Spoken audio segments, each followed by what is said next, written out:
Hello everyone, how we doing? I have a game for you here today against a guy by the name of Inconspicuous. It's a UU game, and I saved a couple of new things that I was kind of interested in trying out. A lot of them being UU. I decided I might as well ask for a UU game and kind of see how these 6 things that I randomly saved together work as a team. They weren't really supposed to work as a team, but I just wanted to try them all out, and I guess that's what happens when I do that because they make a team and stuff. Anyway, we're going to lead off with Zapdos. Zapdos being a Life Orb offensive variant, I decided I hadn't really used one before and I kind of wanted to try it out, see how powerful it really was. I know that Zapdoses are generally pack a pretty heavy punch, so I wanted to see how powerful they just are. And I'm going to give the T-Bot straight off the bat on the Deoxys, not too worried about him setting up screens or anything. I know I just want to damage him as heavily as I can. If he sets up rocks, that's fine.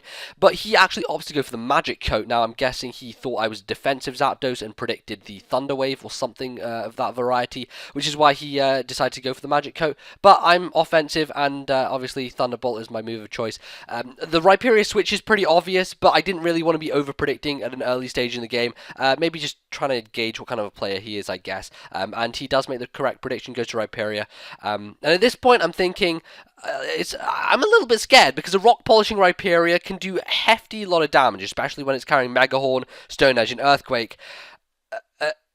And he Thunderbolts. He Thunderbolts. Yeah. Yeah. Anyway. Yeah. I don't even think that I can follow up sentences after that turn. He Thunderbolts with Rhyperior. In comes Lantern, and Slowking, obviously, not wanting to stay in on the Lantern. That thing can Volt Switch out on me or go for a Thunderbolt or any kind of super effective move that I wouldn't want to take. So I'm going to go out to Rotom Grass Form with one of my favourite nicknames of all time, Moses here. Moses, unfortunately, is not going to be able to part the waves because he's going to get burned in the process of taking that Scald, which I guess works because, you know, the Red Sea, how that goes. That's interesting, I guess. But anyway, he's going to switch out, not wanting to take an not wanting to take a Leaf Storm is what he predicts, and he goes to Crobat to 4 times resist it. Unfortunately for him, I am a bit of a defensive variant, so I'm carrying Will-O-Wisp, and I'm just going to fire that off on whatever switched in, and Crobat just happened to be the deciding factor in that. Obviously him predicting the grass move, but not taking one. So I'm going to go out into Zapdos because I don't really fear anything he has to throw against me. I was slightly predicting a Brave Bird, slightly predicting maybe some kind of weird thing like Taunt. So I'm deciding to go into Zapdos. Throws the Super Fang out there. Super Fang, a fantastic move to carry on Crobat, of course, and it you know, stops the burn being that effective, which is good for him. I mean, managed to take a hell of a lot of health out of my Zapdos without having to worry about that burn hindering him. So, knowing that he probably won't want to stay in anymore, I'm going to take that opportunity to Roost as he goes into Lantern, and then I'm going to go straight back to Moses to try and part them waves again. Unfortunately for me, I'm going to take an Ice Beam to the face. I kind of should have predicted that, but it doesn't really make too much of a difference in the long run, simply because my special defense is pretty chipper, I have to say, and Ice Beam isn't going to dent me all too hard, mainly because Lantern is defensive, and it lacks stab on the Ice Beam. So I'm still over half, and I'm thinking, you know what, I might as well go for a Pain Split. If he wants to stay in, that's fine, because I'll probably take a hell of a lot of HP back from that Lantern. But he switched out to Crobat instead, which still has more HP than me anyway, and I managed to take a nice chunklet of HP back to where I'm above the green, over halfway. So that's definitely nice. I'm pleased with it. And he actually has an Air Slashing Crobat, which is interesting because he's carrying Super Fang and Air Slasher. But Super Fang, I'm not sure if it's a physical move or it counts as a physical move. It doesn't really make much difference if it's physical or special, because it will just do the same thing every time, just cut your HP in half. But it turns out he has Brave Bird as well, so he's really like super mix, like Air Slash and Brave Bird, like dual stab. I don't know, it's a bit of a weird set, but I just kind of decide to stay in here. I don't feel that Rotom's going to be that useful anymore in the game, so I'm just going to kind of hang back here, wait until he maybe kills me, or maybe I'll even have the opportunity to kill him, seeing as Brave Bird's not really doing anything, and Air Slash failed to kill me there. But at this point, I'm thinking maybe I can use Rotom as death fodder, so I'm going to go into Slowking, knowing I have pretty much nothing to fear at this point. The special attacks are going to be taken very nicely, and the Brave Bird is obviously hindered by the burn. The only thing I'm really fearing is the Super Fang, and even if he does go for that, I always have Slack off to recover it. So in any case, I'm not really too afraid of anything. And then he pulls out Giga Drain, and I'm like, okay. Crit Giga Drain only did that much. That's pretty cool. It shows, obviously, that this Crobat has a very weird spread indeed. Its investment in the EV side of things is a little bit wonky, I feel, because he's not doing a lot with Giga Drain. He's not doing a lot with Brave Bird. So I think that, with Crobat, it's not the sort of thing that's the best mixed attacker, just because its offenses are generally not that strong. So I would suggest going either physical or mixed.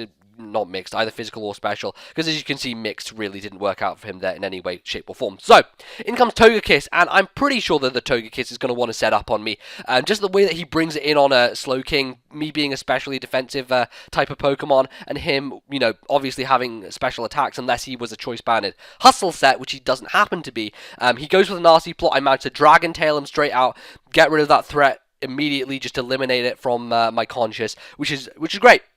Because it means that I now have that knowledge that he is the nasty plot set, and I know that I can switch certain things inappropriately, etc., etc., etc. But at this point, just to catch up quickly, Zapclops.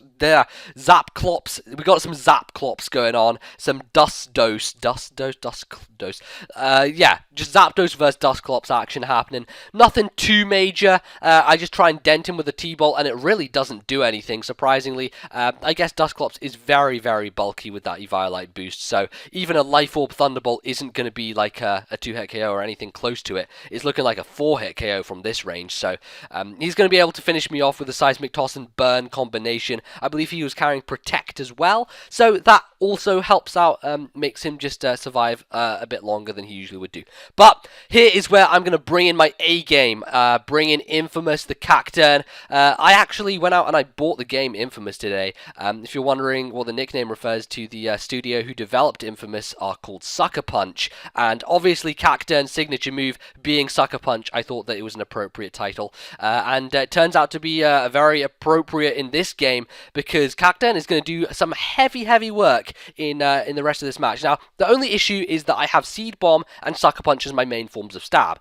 Seed Bomb is obviously not very effective against Togekiss being a flying type, and because he has that nasty plot, he can bypass the Sucker Punch and disallow me from being able to take him out, as long as he keeps predicting me to go for the Sucker Punch and not for the Swords Dance or the Seed Bomb, whatever. But I think that I have the leeway to be able to get around this Togekiss simply because I have the substitute off. If I didn't have the substitute, then I think the situation would be a little bit different. Mind games would be a little bit more in his favor, and I think it would be a worse situation for me, but now that I have the sub to be behind, I can afford to make one error and then still be able to Sucker Punch him when he's in a pressurized situation. So I didn't think he was going to go for the Air Slash again. I thought he was going to keep nasty plotting. He decides to go for it after a couple of nasty plots. I get a Swords Dance up in the process, and after the Seed Bomb does that much, I'm thinking a Sucker Punch will definitely kill it from this range.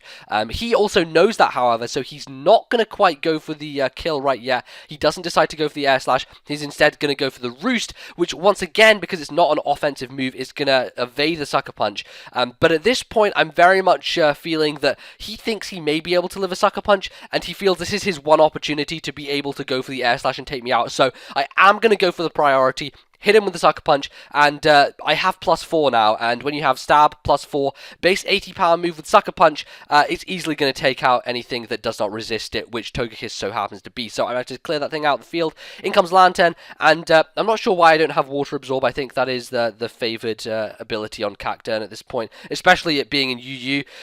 Water Absorb is much more favourable, and you don't want to be Scald Burned or anything. Luckily, I don't get Scald Burned by the Lantern, and I'm able to finish off with a Seed Bomb. And I believe that at this point, Cacturne has the game on lockdown. He's he knows what he's doing from here on out. He's just gonna. Unfortunately, he doesn't get any electric moves, because that would be kind of cool. You know, it'd fit with the whole Cole Infamous thing, electric moves and all that jazz. But it doesn't happen to be so. Anyway, Deoxys isn't going to want to take a Seed Bomb. There's no point in going for the Sucker Punch because he has so many non-attacking moves that the likelihood of him going for an attacking one is low indeed. And I'm going to finish him off with a crit. I believe he only has one Pokemon left, which Cacturne should be able to finish off appropriately, that being his Dusclops, and barring any miss seed bombs, which I don't even think is possible, I have this game on lockdown. So seed bomb's going to go hit the Dusclops and take it down from that range to a point of no return, and I'm going to win the game. So really fun match there. A couple of guys I didn't quite get a test out, my Tauros and my Feraligatr, but those are pretty simple sets to work out, nothing too major. I just kind of wanted to use them. Anyway, I hope you guys did enjoy. Very fun game indeed. Leave a like if you did enjoy, just to show that I made an interesting video. Maybe I did, maybe I didn't. I don't know. That's what that button is there for. So abuse and use as you so please. Otherwise, I'll see you guys next time. Thanks for watching. Goodbye.